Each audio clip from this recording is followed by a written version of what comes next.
ಕೃಷ್ಣನ ರಾಸ ಚಿತ್ರಾಂಗದೆ ಪಾರ್ಥ ಚಿತ್ರಾಂಗದೆ ಅಯ್ಯ ಪಾರ್ಥ, ರುಚಿ ಚಿತ್ರಾಂಗದೆಯ ಮೋಹಪಾಶ ಅಷ್ಟೊಂದು ಬಲವಾಗಿ ಬಂಧಿಸಿದೆಯೇ ನಿನ್ನ? ಇರಲಿ, ಕಾಲ ಬರೋ ತನಕ ಅವರು ನಿನ್ನ ಸ್ಮೃತಿಪಟದಿಂದ ದೂರವಾಗಿರಲಿ.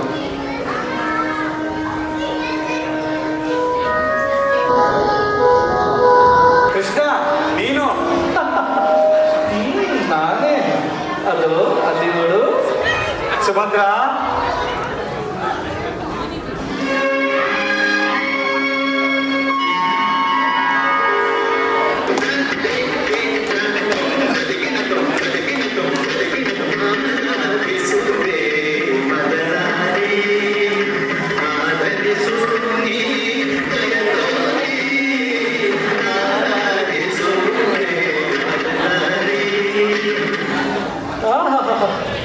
ನಡೀಲಿ ನಡೀಲಿ.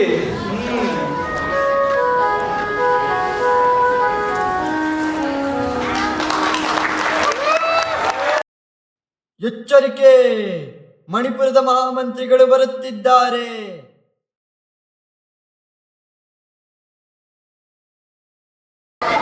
ಬಹಳಷ್ಟು ವರ್ಷಗಳೇ ಕಳೆದಿವೆ.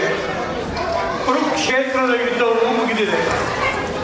ತನ್ನ ಬಂಧು ಬಾಂಧವರೆಲ್ಲ ಕೊಂದ ಪಾಪ ಪ್ರಜ್ಞೆಯಿಂದ ಹೊರಬರಲು ಮತ್ತು ತನ್ನ ಸಾಮ್ರಾಜ್ಯದ ಚಕ್ರಾಧಿಪತ್ಯವನ್ನು ಇಡೀ ಜಗತ್ತಿಗೆ ಸಾರಿ ಹೇಳುವ ಸಲುವಾಗಿ ಧರ್ಮರಾಯನು ಅಶ್ವಮೇಧ ಯಾಗ ಮಾಡ್ತಾ ಇದ್ದಾನೆಂಬ ವಿಷಯ ತಿಳಿದು ಬಂದಿದೆ. ಮುಂದೇನೋ ಆ ಕೃಷ್ಣನೇ ಬಲ್ಲ.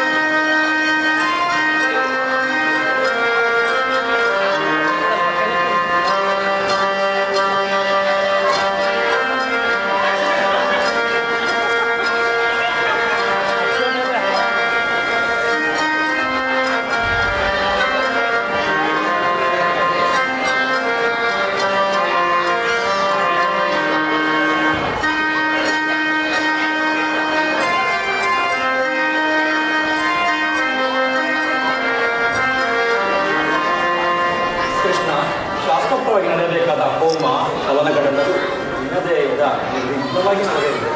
ಇನ್ನು ಕುದುರೆಯ ರಕ್ಷಣೆಗೆ ಯಾರನ್ನು ಕಳಿಸೋಣ? ಅಶ್ವಮೇಧ ಯಾಗಕ್ಕೆ ಕಂಕಣಧಾರಿಯಾದ ನಿನ್ನನ್ನು ಬಿಟ್ಟು ಬೇರೆ ಯಾರು ಬೇಕಾದರೂ ಹೋಗಬಹುದು.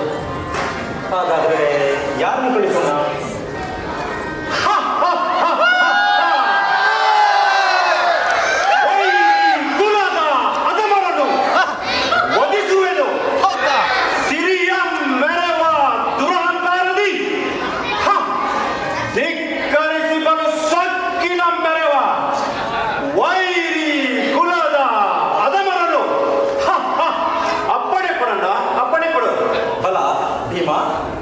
ಯಾಕಣ್ಣ, ನನ್ನ ಶಕ್ತಿ ಸಾಮರ್ಥ್ಯಗಳ ಮೇಲೆ ನಿನಗಿಂತ ನಂಬಿಕೆ ಕಡಿಮೆಯಾಗಿದೆ. ಕುರುಕ್ಷೇತ್ರ ಧಾರಾ ತೀರ್ಥದಲ್ಲಿ ನನ್ನ ಗಾಂಧಿ ಉಳಿಗೆದ್ದಿದ್ದರು ಇನ್ನೂ ತುಕ್ಕು ಹಿಡಿದಿಲ್ಲ. ಅದರಿಂದ ಇಡೀ ಬ್ರಹ್ಮಾಂಡವನ್ನೇ ಅಲ್ಲೋಲ ಕಲ್ಲೋಲ ಮಾಡುವ ಈ ತೋಳಿನ ಶಕ್ತಿ ಇನ್ನೂ ಕುಗ್ಗಿಲ್ಲ. ನನ್ನ ಶಸ್ತ್ರಾಸ್ತ್ರ ಹಸಿವು ಇನ್ನೂ ತೀರಿಲ್ಲ. ಫಲ ಅರ್ಜುನ ಫಲ. ಅಪ್ಪಣೆಗಳು ಅಪ್ಪಣೆಗಳು. ಭೂಮಂಡಲದಲ್ಲಿರೋ ರಾಜ ಮಹಾರಾಜ ಚಕ್ರವರ್ತಿಗಳೆಲ್ಲ ಗೆದ್ದು ಅವರ ಕಿರೀಟಗಳನ್ನು ತಂದು ನಿನ್ನ ಪಾದದಲ್ಲಿ ಕಾಣಿಕೆಯಾಗಿ ಅರ್ಪಿಸುತ್ತೇನೆ. ಈ ಅಲ್ಪ ಕಾರ್ಯಕ್ಕೆ ಶ್ರೀಕೃಷ್ಣನಿಗೆ ಶ್ರಮ ಕೊಡಬೇಕೆ? ಪಾರ್ಥ, ಇದು ಅಲ್ಪ ಕಾರ್ಯವೇ. ಈ ಕಾರ್ಯಕ್ಕೆ ನನ್ನ ಸಹಾಯ ಸಹಕಾರ ಬೇಕಾಗಿಲ್ಲ. ಧರ್ಮರಾಯ, ಪಾರ್ಥನಿಗೆ ಅಪ್ಪಣೆ ಕೊಡು. ನಿಶ್ಚಯ ಪರಮಾತ್ಮ. ಚಿಕ್ಕಪ್ಪ, ಜೊತೆಗೆ ನಾನು ಹೋಗ್ತೇನೆ. ವೃಷಕೇತು, ಅಶ್ವಮೇಧ ಯಾಗದ ಬರೀ ಯುದ್ಧವಲ್ಲ, ಅದೊಂದು ದೊಡ್ಡ ಯುದ್ಧಗಳ ಪರಂಪರೆ. ಆದರೆ ಏನಾಯಿತು ಚಿಕ್ಕಪ್ಪ, ಈ ಕರ್ಣನ ಮಗ ವೃಷಕೇತು ಕರ್ಣನಷ್ಟೇ ಪ್ರಭಾವಶಾಲಿ ಎಂದು ಜಗತ್ತಿಗೆ ತೋರ್ಪಡಿಸಬೇಕಾಗಿದೆ. ಆಶೀರ್ವಾದ ಮಾಡಿ. ಹಾಗೇ ಆಗಲಿ. ಮುಹೂರ್ತ ಸರಿಯಾಗಿದೆ, ಹೊರಡಬಹುದು.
ಅರ್ಧಚಂದ್ರ ಆಕೃತಿಯಿಂದ ಬಹು ತೀಕ್ಷ್ಣವಾಗಿ ಕಲ್ಪಡಿಸುತ್ತದೆ ಅಲ್ಲವೇ?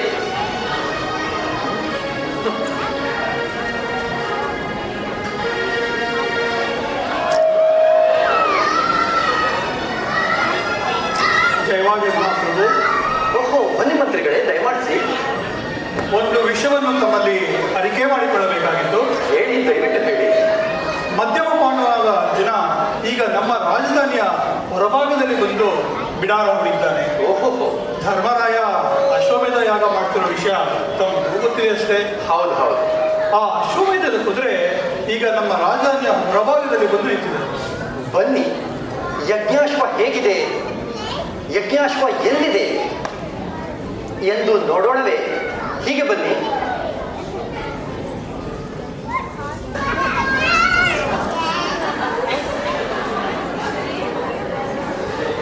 ಮಂತ್ರಿಗಳೇ, ಈ ಯಜ್ಞಾಶ್ವದ ಹಣೆ ಮೇಲೆ ಬರೆದಿರೋ ಲೇಖನನ ಒಮ್ಮೆ ಓದಿ ಹೇಳಿ.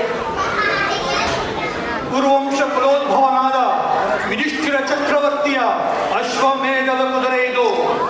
ಇಡೀ ಭರತ ಖಂಡದಲ್ಲಿ ಯುಧಿಷ್ಠಿರನಿಗಿಂತಲೂ ಸಮರ್ಥನಾದ ರಾಜ ಮಹಾರಾಜರುಗಳು ಯಾರಾದರೂ ಇದ್ದಲ್ಲಿ ಕುದುರೆಯನ್ನು ಕಟ್ಟಿ ಯುಧಿಷ್ಠಿರನನ್ನು ಗೆದ್ದು ಅಶ್ವಮೇಧ ಮಾಡಿಕೊಳ್ಳಿ. ಆಗದಿದ್ದರೆ ಮುಂದೆ ಮುಂದೆ ಆಗದಿದ್ದರೆ ಕಪ್ಪ ಕಾಣಿಕೆಗಳನ್ನು ಕೊಟ್ಟು ಶರಣಾರ್ಥಿಗಳಾಗಿ ಅಶ್ವಮೇಧ ಯಾಗಕ್ಕೆ ಸೇವೆ ಸಲ್ಲಿಸತಕ್ಕದ್ದು. ಶ್ರೀಕೃಷ್ಣನ ಸಹಾಯ ಇದೆ ಅಂತ ಎಷ್ಟು ಅಹಂಕಾರದಿಂದ ಬರೆದಿದ್ದಾರೆ. ಈ ಅಹಂಕಾರನ ಅಡಗಿಸಲೇಬೇಕು. ಕಟ್ಟಿ ಕುದುರೆ ಪ್ರಭು, ಅಪ್ಪಣೆ ಕೊಟ್ಟಾಯಿತು, ಕಟ್ಟಿ.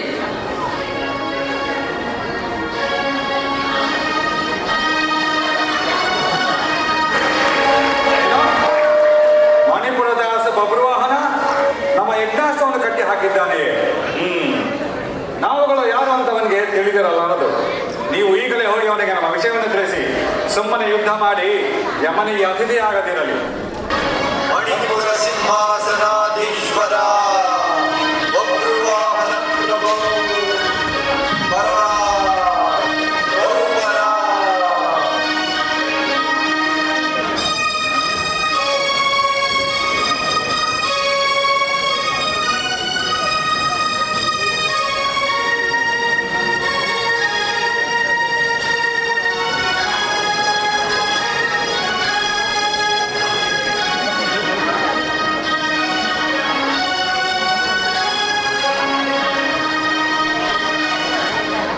ಮಹಾಪ್ರಭು, ಅರ್ಜುನನ ಕಡೆಯಿಂದ ಹಂಸಧ್ವಜ, ಋಷಕೇತು, ನೀಲಧ್ವಜ ರಾಯಭಾರಿಗಳಾಗಿ ಆಗಮಿಸಿದ್ದಾರೆ.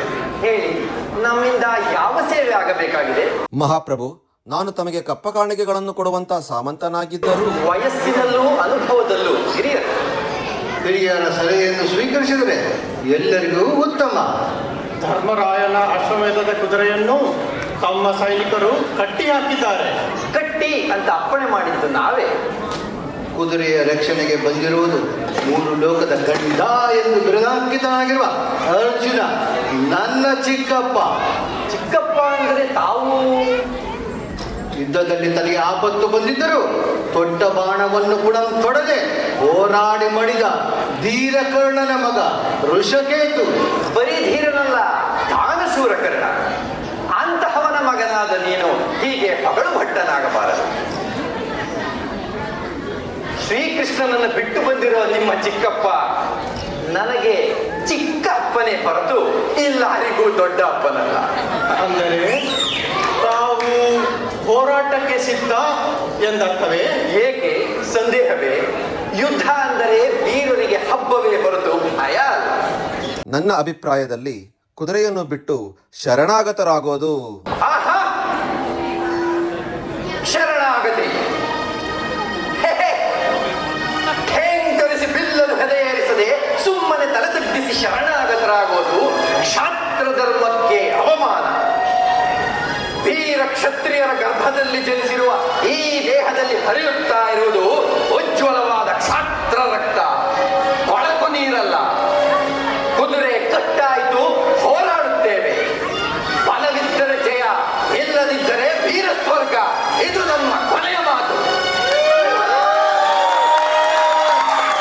ತಮ್ಮ ಚಿತ್ತ ಅಪ್ಪಣೆಯಾದರೆ ನಾವು ರಾಯಭಾರಿಗಳಾಗಿ ಬಂದಿದ್ದು ಮೊದಲು ನಮ್ಮ ಆತಿಥ್ಯವನ್ನು ಸ್ವೀಕರಿಸಿ, ಅನಂತರ ನಿಮ್ಮ ಪ್ರಭುಗಳಿಗೆ ನಮ್ಮ ಸಂದೇಶವನ್ನು ತಿಳಿಸಿ.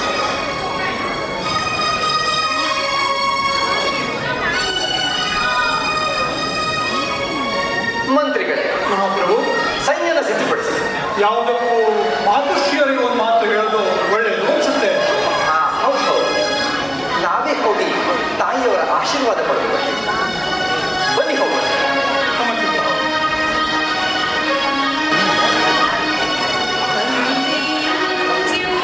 ಸದಾನಂದಂ ವಾಸುದೇವಂ ನಿರಂಜನಂ ವಂದೇ ವಂದೇ ವಂದೇ ವಂದೇ.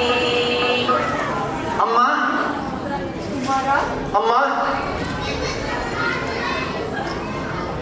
ಅಮ್ಮ, ನಿನಗೊಂದು ಸಂತೋಷದ ಸುದ್ದಿ.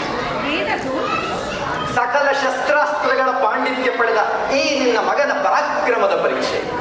ಕುಮಾರ, ವಿವರಿಸಿ ಹೇಳು. ನಿನ್ನ ಸಂತೋಷದಲ್ಲಿ ಭಾಗವಹಿಸುವ ಅವಕಾಶ ನನಗೂ ಕೊಡು. ಅಮ್ಮ, ಅಟ್ಟಹಾಸದಿಂದ ರಾಜಧಾನಿಗೆ ಕಾಲಿಟ್ಟ ಅಶ್ವಮೇಧದ ಕುದುರೆಯನ್ನ ಕಟ್ಟಿ ಭುಜ ತಟ್ಟಿ ಯುದ್ಧಕ್ಕೆ ಆಹ್ವಾನ ಕೊಟ್ಟಿದ್ದೇನೆ. ನಿನ್ನ ಶಕ್ತಿ ಸಾಮರ್ಥ್ಯಕ್ಕೆ ಸರಿಯಾದ ಕೆಲಸವನ್ನೇ ಮಾಡಿ. ಸರಿ, ಈಗ ಆ ಅಶ್ವಮೇಧ ಮಾಡೋ ಮಹಾನುಭಾವರು ಯಾರು? ಪಾಂಡವರು.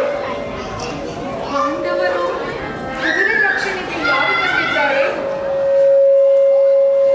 ಚಕ್ರವರ್ತಿಯಾದ ಧರ್ಮರಾಯನಲ್ಲ, ಜಗಜ್ಜಟ್ಟಿಯಾದ ಭೀಮನೂ ಅಲ್ಲ, ಪರಮಾತ್ಮನಿಗೆ ಪ್ರಿಯನಾದ ಪಾರ್ಥ. ಅಪಚಾರ ಕುಮಾರ, ಅಪಚಾರ. ಉಪಚಾರ ಅಲ್ಲ, ಯುದ್ಧ ಕ್ಷತ್ರಿಯನಿಗೆ ಸದಾಚಾರ. ತಂದೆ ಮೇಲೆ ಮಗ ಯುದ್ಧ ಮಾಡೋದು ದುರಾಚಾರ. ಅಮ್ಮ, ಮಧ್ಯಮ ಪಾಂಡವ ನಿನ್ನ ತಂದೆ. ಅಮ್ಮ, ಏನ್ ಹೇಳ್ತಾ ಇದೀಯ ನೀನು? ಹೌದು ಮಹಾರಾಜ, ಮಾತೃಶ್ರೀಯ ಮಾತು ಅಕ್ಷರಶಃ ನಿಜ. ನಿಜಾನೇ ಹೇಳ್ತಾ ಇದ್ದೀನಿ. ಇಷ್ಟು ದಿವಸ ಮುಚ್ಚಿಟ್ಟಿದ್ದ ಸತ್ಯನ ಇವತ್ತು ಹೇಳ್ತಾ ಇದ್ದೀನಿ. ನೀನು ಪಾಂಡವರ ಸಂತಾನ. ಮಧ್ಯಮ ಪಾಂಡವ ನಿನ್ನ ತಂದೆ. ಅರ್ಜುನ, ಫಲ್ಗುಣ, ಪಾರ್ಥ, ಕಿರೀಟಿ ಎಂದು ದಶನಾಮಾಂಕಿತನಾದ ಮಧ್ಯಮ ಪಾಂಡವ ನನ್ನ ತಂದೆ, ನನ್ನ ಜನ್ಮದಾತ. ಅಪರಾಧಕ್ಕೆ ಕ್ಷಮೆ ಕೇಳಿ ಕುದುರೆನ ಬಿಚ್ಚು. ನಿನ್ನ ತಂದೆನ ಆಸ್ಥಾನಕ್ಕೆ ಕರೆತಂದು ಪಾದ ಪೂಜೆ ಮಾಡು. ಅಪ್ಪಣೆ ಅಮ್ಮ. ಇದಕ್ಕಿಂತಲೂ ಪವಿತ್ರವಾದ ಕರ್ತವ್ಯ ಬೇರೆ ಏನಿದೆ ನನಗೆ? ಅಮ್ಮ, ನೀನು ಅರಮನೆಗೆ ಬಂದು ನಿನ್ನ ಪತಿನ, ನನ್ನ ತಂದೆನ ಭವ್ಯವಾಗಿ ಸ್ವಾಗತಿಸಬೇಕು. ಆದ್ರೆ ಹೀಗಲ್ಲ, ಹೀಗಲ್ಲ, ಮಹಾರಾಣಿ ಹಾಗೆ, ಮಹಾರಾಣಿ ಹಾಗೆ. ಬಾಮ್ಮ, ಬಾಮ್ಮ. ಆಗಲಿ ಕುಮಾರ.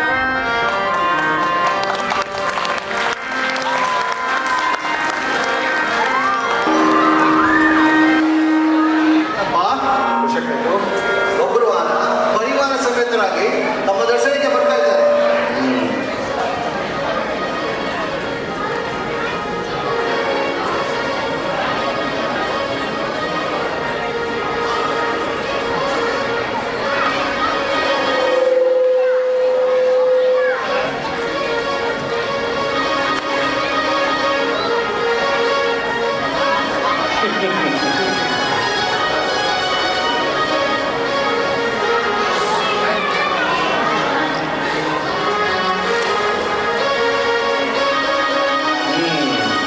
ನೀನೆಯೋ ವೀರಬಬ್ರು ವಾಹನ, ಮಣಿಪುರದ ಅರಸು. ತುಂಬಿದ ಸಭೆಯಲ್ಲಿ ನೀನು ನಮ್ಮವರ ಮುಂದೆ ಏನು ಹೇಳಿದೆ? ನಿಮ್ಮ ಚಿಕ್ಕಪ್ಪ ಚಿಕ್ಕ ಅಪ್ಪನೇ ಹೊರತು ಇಲ್ಲಾರಿಗೂ ದೊಡ್ಡ ಅಪ್ಪನಲ್ಲವೆಂದು ಬಾಯಿಗೆ ಬಂದಿಂದ ಹೇಳಿದ ನೀನು ಈಗ ಶರಣಾರ್ಥಿಯಾಗಿ ಬಂದಿರುವುದು ನೋಡಿದರೆ ಪಾಪ ನಮಗೆ ಕನಿಕರವಾಗ್ತಾ ಇದೆ. ಪ್ರಾಣ ಭೀತಿಯಿಂದ ತಲೆ ಬಗ್ಗಿದವರ ತಲೆ ಕಾಯುವುದೇ ಪಾಂಡವರ ಧರ್ಮ. ಕ್ಷಮಿಸಿದ್ದೇನೆ, ಹೇಳು ಮೇಲೆ. ಪ್ರಾಣ ಭೀತಿಯಿಂದ ಶರಣಾಗತನಾಗಿ ರಕ್ಷಣೆ ಬೇಡಲು ತಲೆತಗ್ಗಿಸಲಿಲ್ಲ. ನನಗೆ ಜನ್ಮ ಕೊಟ್ಟ ತಂದೆ ಚರಣಾರದಿಂದ ಬಿಟ್ಟಿದೆ, ಭಕ್ತಿಯಿಂದ ತಲೆತಗ್ಗಿಸಿದೆ. ತಂದೆ? ಯಾರು ನಿನ್ನ ತಂದೆ? ಪರಶಿವನಿಂದ ಪಾಶುಪತಾಸ್ತ್ರ ಪಡೆದ ಪರಮ ವೀರ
ನನ್ನ ತಾಯಿ ಚಿತ್ರಾಂಗನೆಯನ್ನು ನೋಡಿದ್ದು, ಗಾಂಧರ್ವ ರೀತಿಯಿಂದ ಮದುವೆಯಾಗಿದ್ದು, ನನ್ನ ಜನ್ಮಕ್ಕೆ ಕಾರಣವಾಗಿದ್ದು, ಇದೊಂದು ನಿಮಗೆ ನಿಜವಾಗಿದ್ದರೆ ತಾನೇ ನೆನಪಿನಲ್ಲಿರೋದು. ಯಾವ ಮಣಿಪುರ, ಯಾವ ಗಾಂಧರ್ವ ವಿವಾಹ, ಯಾವ ಚಿತ್ರಾಂಗದೆ, ಯಾರು ನನ್ನ ಮಗ? ಕುರುಕ್ಷೇತ್ರದ ಮಹಾಸಂಗ್ರಾಮದಲ್ಲಿ ಏಕಾಂಗಿಯಾಗಿ ದ್ರೋಣಾಚಾರ್ಯರ ಚಕ್ರವನ್ನು ಭೇದಿಸಿ ಸಪ್ತ ಮಹಾರಥಿಗಳನ್ನು ಸದೆಬಡಿದು ರಣರಂಗವನ್ನೇ ಅಲ್ಲೋಲ ಕಲ್ಲೋಲ ಮಾಡಿ ಮಿಂಚಿನಂತೆ ಬೆಳಗಿ ವೀರ ಸ್ವರ್ಗ ಪಡೆದ ಆ ಸುಭದ್ರಾನಂದನ ವೀರಾಭಿಮನ್ಯು ಅವನು ನನ್ನ ಮಗ.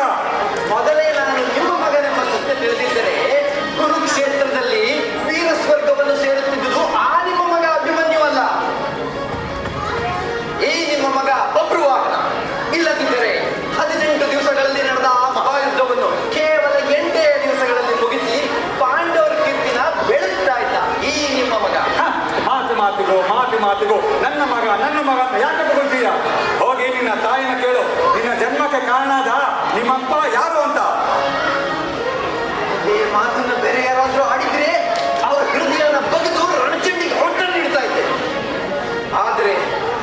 ಆದರೆ ನೀವು ಹಿರಿಯರು, ಶ್ರೀಕೃಷ್ಣನ ಪರಮಾಪ್ತರು. ಆ ಗೌರವದಿಂದ ನಿಮಗೆ ಕೈ ಮುಗಿದು ಕೇಳ್ಕೊತಾ ಇದ್ದೀನಿ.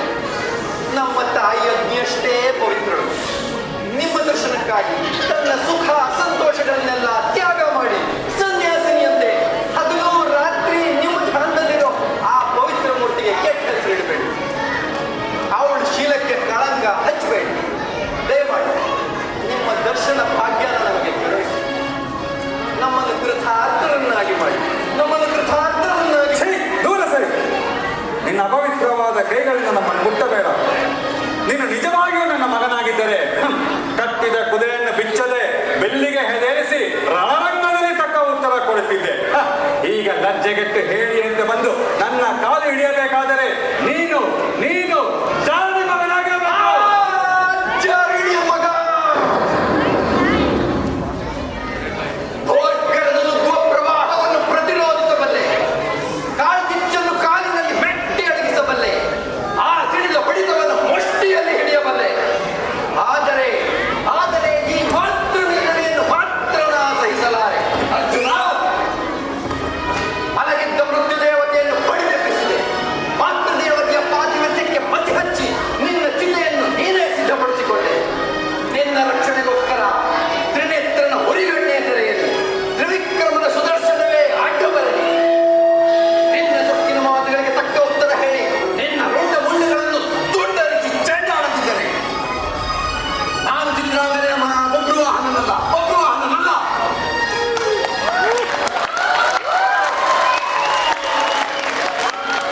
ಅವನ ಮಾತು ಇರುವಂತ ನೋಡಿದ್ರೆ ಚಿಕ್ಕಪ್ಪ ಎಲ್ಲ ನಿಮ್ಮ ಹಾಗೆ ಅವನ ನಡೆ ನುಡಿ ಎಲ್ಲ ನೋಡ್ತಾ ಇದ್ರೆ ಬಬ್ರುವಾಹನ ತಮ್ಮ ಮಗ ಅನ್ನೋದ್ರಲ್ಲಿ ಸಂದೇಹವೇ ಇಲ್ಲ. ಸತ್ಯ.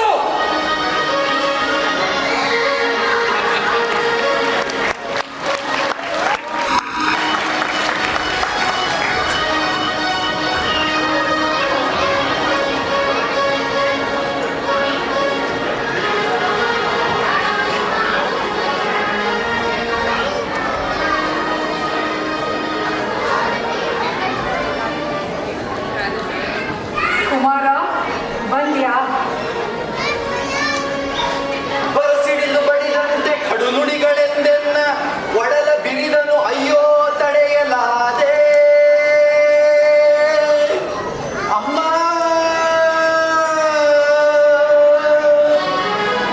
ಪರಮ ಪಾವನೆ ನೀನು, ಪಾಪಾತ್ಮಳೆಂತೆ ನನಗೆ ಜನ್ಮವಿತ್ತೆಯಂತೆ. ಹರಿ ಜಾರತನದಲ್ಲಿ ನೀ ಜನ್ಮವಿತ್ತೆಯಂತೆ. ಶ್ರೀಹರಿ ಕೃಷ್ಣ, ಹಗಲಿರುಳು ಯಾರ ಧ್ಯಾನದಲ್ಲಿ ಕುಳಿತಿದ್ದೇನೋ ಆ ನನ್ನ ಸ್ವಾಮಿಗೆ ನನ್ನ ಶೀಲದ ಮೇಲೆ ಶಂಕೆ. ಪರಮಾತ್ಮ, ಇದನ್ನು ಕೇಳುವುದಕ್ಕೆ ಮುಂಚೆ ನನ್ನ ಪ್ರಾಣನಾದ್ರೂ ಹೋಗ್ಬರ್ತಿತ್ತೆ. ಅಮ್ಮ, ಜಗತ್ತಿನಲ್ಲಿ ಹೆಣ್ಣಿಗೆ ಇರೋದು ಎರಡೇ ಭಾಗ್ಯ. ಒಂದು ಪತಿವ್ರತೆಯನ್ನು ಕೀರ್ತಿ, ಇನ್ನೊಂದು ಮಾಂಗಲ್ಯ. ನಿನಗೆ ಯಾವುದು ಬೇಕು ಅನ್ನೋದನ್ನ ನೀನೇ ನಿರ್ಧಾರ ಮಾಡ. ನಿರ್ಧಾರ ಪ್ರಾಣಪತಿಯೇ ಶಂಕಿಸಿದ ಮೇಲೆ ನಿರ್ಧಾರ ಮಾಡುವುದೇನಿದೆ? ಇದೇ ಅಮ್ಮ, ಆ ಪಾರ್ಥನ ಬಾಯಿಂದ ಬಂದ ದುರ್ವಾಕ್ಯಗಳು ಅವನ ಜೊತೆಯಲ್ಲೇ ಧ್ವಂಸವಾಗಬೇಕು. ಸುರನರೋರ ಯಕ್ಷಗಂಧರ್ವ ಕಿನ್ನರ ಕಿಂಪುರುಷರಾದಿಯಾಗಿ ಹರವಿರಂಚಾದಿಗಳೇ ಆ ಪಾರ್ಥನ ಸಹಾಯಕ್ಕೆ ಬಂದರು. ಆ ಪಾರ್ಥನನ್ನ ಭಸ್ಮ ಮಾಡಿ ನಿನ್ನ ಕೀರ್ತಿನ ಎತ್ತಿ ಹಿಡಿತೀನಿ. ಇದಕ್ಕೆ ನಿನ್ನ ಪಾದವೇ ಸಾಕ್ಷಿ. ಕುಮಾರ, ನಿಲ್ಲು ನಿಲ್ಲು ಕುಮಾರ.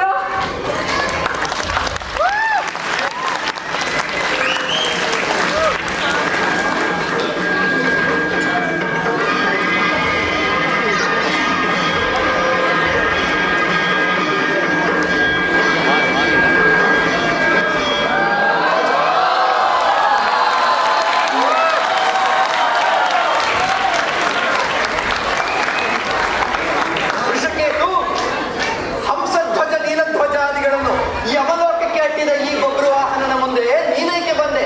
ಹೋಗಿ ವೀರಾದಿ ವೀರನೆಂದು ದುರಹಂಕಾರದಿಂದ ಮೆರೆಯುತ್ತಿರುವ ಆ ನಿನ್ನ ಧನಂಜಯನನ್ನು ಕಳಿಸು. ಹೇ, ನಿನ್ನಂತ ಹುಲುಮಾನವನ ಧ್ವಂಸಕ್ಕೆ ಆ ಧನಂಜಯನಾಕೆ ನಾನೇ ಸಾಕು. ಬೇಡ ಬೇಡ, ಈ ಹುಮ್ಮಸ್ಸಿನಿಂದ ಹೋರಾಡಿ ಸಾಯಬೇಡ. ಉಪದೇಶ ಬಿಟ್ಟು ಯುದ್ಧ ಮಾಡು. ತೋರಿಸು ನಿನ್ನ ಪ್ರತಾಪವನ್ನು.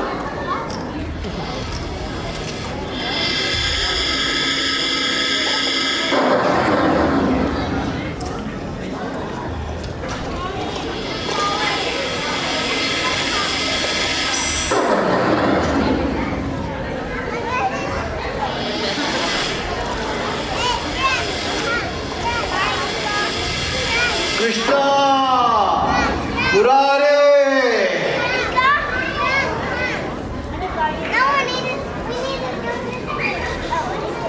ಬಬ್ರವಾಹನ,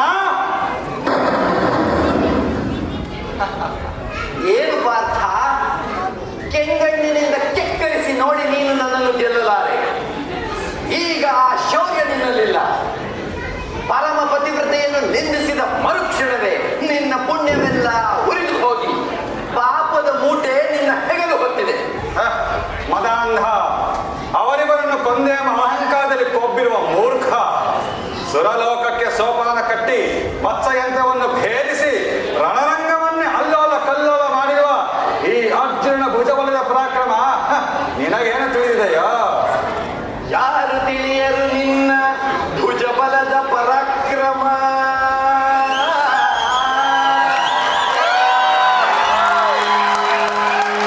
ಭೀಷ್ಮ ದ್ರೋಣ ಕರ್ಣಾದಿಗಳನ್ನ ಮೋಸದಿಂದ ಗೆದ್ದಂಗೆ ಅಲ್ಲ, ಗಡ್ಡು ಗಲಿಗಳ ಗೆಲ್ಲೋ, ಗುಂಡಿಗೆಯು ನಿನಗೆಲ್ಲೋ, ಖಂಡಿಸದೆ ಉಳಿಸುವೆ ಹೋಗೋ ಹೋಗೆಲ ಶ್ರೀಹರಿ.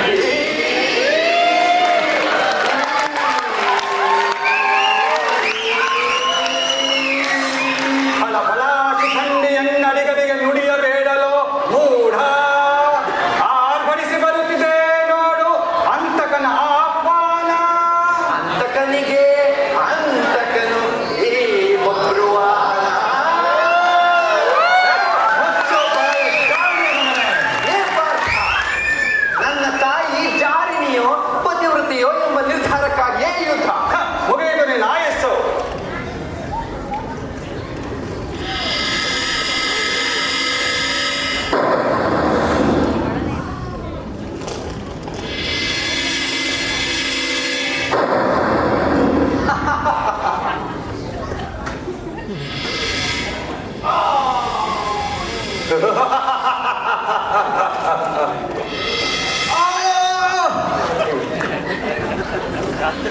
ತಗೋ ನಿನ್ನ ನಾಶಕ್ಕೆ ಪಾಶುಪದಾಸ್ತ್ರ.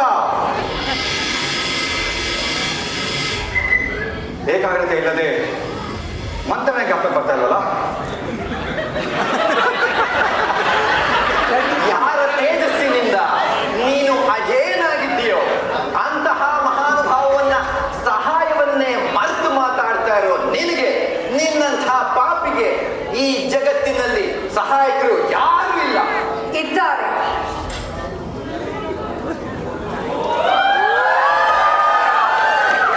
ಅಮ್ಮ ಅಮ್ಮ, ನೀನು ಮೊದಲು ಸತಿ ಧರ್ಮ, ಆಮೇಲೆ ಮಾತ್ರ ಧರ್ಮ. ನಿನ್ನ ಸಹ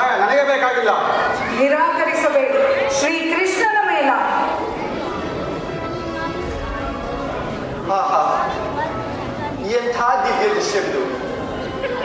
ಈ ಮಗನನ್ನ ಆಶೀರ್ವಾದ ಮಾಡೋಕೆ ಬಂದಿರೋ ಶಿವಪಾರ್ವತಿಯರ ಹಾಗೆ ಕಾಣಿಸ್ತಿದ್ದಾರೆ.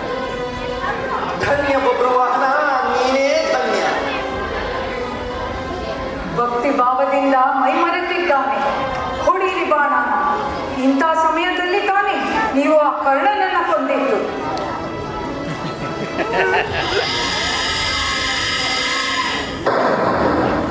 ಕುಮಾರ, ತಂದೆ ತಾಯಿ ಅನ್ನೋ ಭಕ್ತಿ ಈ ಯುದ್ಧ ಭೂಮಿಗೆ ಅಲ್ಲ, ಅದಕ್ಕೆ ಆ ಕುರುಕ್ಷೇತ್ರನೇ ಸಾಕ್ಷಿ.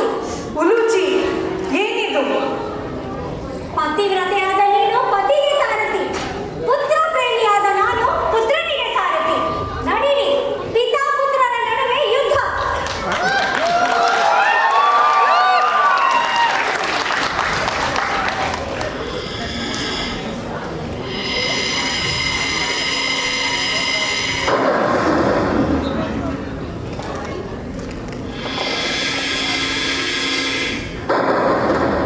ಕುಮಾರ, ಈ ಅಸ್ತ್ರಗಳಿಂದ ಏನು ಪ್ರಯೋಜನವಿಲ್ಲ.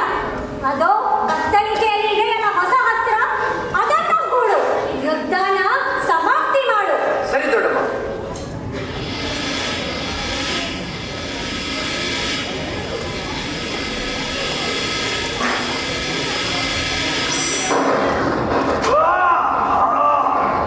ಕೃಷ್ಣ, ಅಸಹಾಯ ಶೂರ ಅಕ್ಷೀಣ ಬಲನಾದ ಅರ್ಜುನನಿಗೆ ಇದೆಂಥ ಅಪಜಯ, ಸ್ವಾಮಿ, ಇದೆಂಥ ಅಪಜಯ. ಪರಶಿವನಿಂದ ಪಾಶುಪತಾಸ್ತ್ರ ಪಡೆದ ಪಾರ್ಥನಿಗೆ ಪರಾಜಯ. ಕೃಷ್ಣ, ವಾಸುದೇವ, ಅಯ್ಯೋ ಗುರುವಿದೆಯೇ. ಕೃಷ್ಣ, ವಾಸುದೇವ.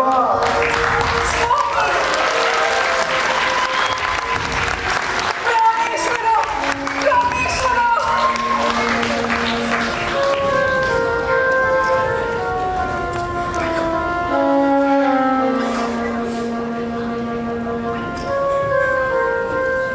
ನನ್ನ ಮಗನನ್ನು ಕೊಂದ ಪಾರ್ಥ, ನಿನಗೆ ನಿನ್ನ ಮಗನಿಂದಲೇ ಮರಣವಾಯಿತು. ಈ ಗಂಗೆಯ ಶಾಪ ನೆರವೇರಿತು.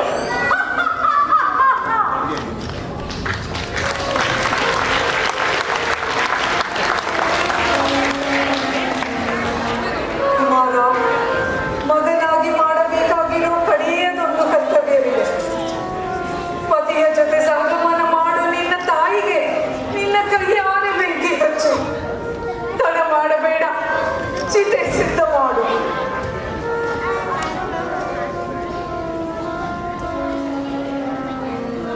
ಕೃಷ್ಣ,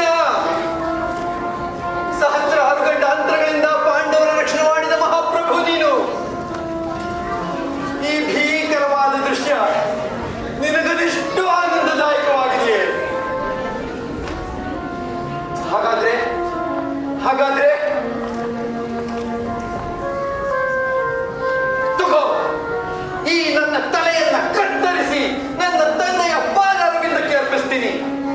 ನೋಡು, ಆನಂದ ಪಡು, ತೃಪ್ತಿ ಪಡು.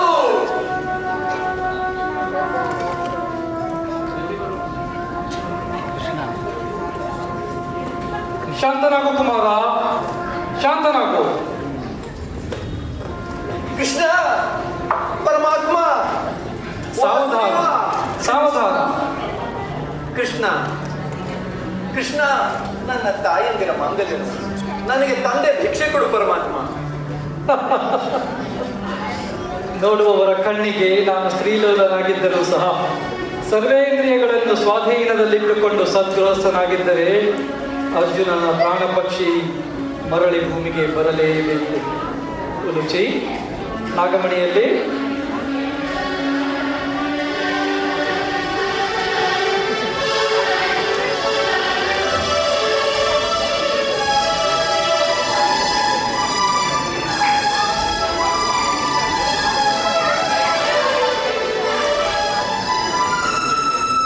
ಪಾರ್ಥ, ಎದ್ದೇಳು ಪಾರ್ಥ.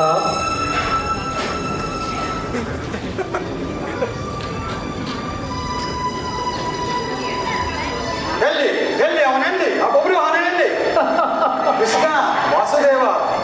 ಪಾರ್ಥ, ಮರೆತದ್ದನ್ನೆಲ್ಲ ಜ್ಞಾಪಿಸಿಕೋ.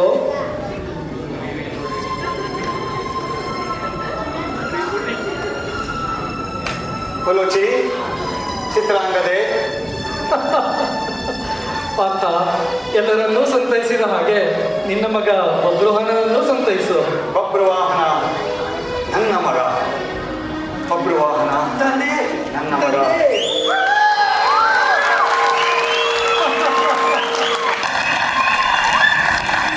ಪಾರ್ಥ, ನನ್ನಿಂದ ಸರ್ವವನ್ನು ಕಲಿತಿದ್ದರೂ ಸಹ ನಿನ್ನ ಹೃದಯಾಸ್ತ್ರವಾದ ಅಹಂಕಾರವನ್ನು ಮಾತ್ರ ನೀನು ಗೆಲ್ಲಲಿಲ್ಲ. ಅದರ ಪ್ರತಿಫಲವೇ ಈ ಸೋಲು. ಸೋತಿದ್ದು ನನ್ನ ಮಗನಿಂದಲ್ಲವೇ ಪರಮಾತ್ಮ? ಎಲ್ಲದಕ್ಕೂ ಕಾರಣ ಕಾರ್ಯ ಕರ್ತೃ ನೀನೇ ಸ್ವಾಮಿ. ದಯಮಾಡಿಸು, ನಿನ್ನ ದರ್ಶನದಿಂದ ಜಗತ್ತೇ ಆನಂದಮಯವಾಗಿದೆ.